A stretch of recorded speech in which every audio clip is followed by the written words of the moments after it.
বন্ধুরা, আমি রিয়া, আর আমি একজন মানুষ যে সারাদিন স্যালারি খাই। আজ তো অর্ধেক বেতনের টাকায় মোমো খেয়ে ফেললাম।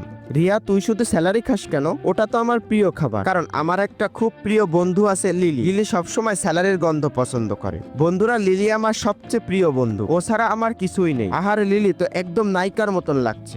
রিয়া, তোমার শরীর থেকে যে স্যালারির সুঘ্রাণ আসে, সেটা আমি খুব পছন্দ করি। আচ্ছা, ঠিক আছে, আমি সামনে যাচ্ছি। তারপর আমি লিলির সামনে গেলাম আর ওকে স্যালারির গন্ধ দিলাম। কিন্তু হঠাৎ করে লিলি সাইকেল থেকে পড়ে গেল। আহারে, তাড়াতাড়ি ওঠো লিলি, তোমার কি হয়েছে? আমি ওকে হাসপাতালে নিয়ে গেলাম। ডাক্তার বললেন ওকে বেশি নাড়াচাড়া করো না, চাইলে ওর প্রিয় জিনিস দিয়ে জাগিয়ে তুলতে পারো। তখন আমার মনে পড়লো, আহারে, লিলির প্রিয় জিনিস তো স্যালারির গন্ধ। আমি তাৎক্ষণিক স্যালারি খেয়ে ওকে গন্ধ দেওয়ার চেষ্টা করলাম, কিন্তু তাতে কোনো কাজ হলো না। পরের দিন আমি বসে বসে ভাবছিলাম কিভাবে জাগাই, আর তখনই হঠাৎ, মা, আমার পেটের ভিতর কি হয়েছে? এই মেয়ে এবার চোখ খোলো। ডাক্তার বলল, তুমি এত স্যালারি খেয়েছো, পেটে গন্ডগোল হয়ে গেছে, বাঁচতে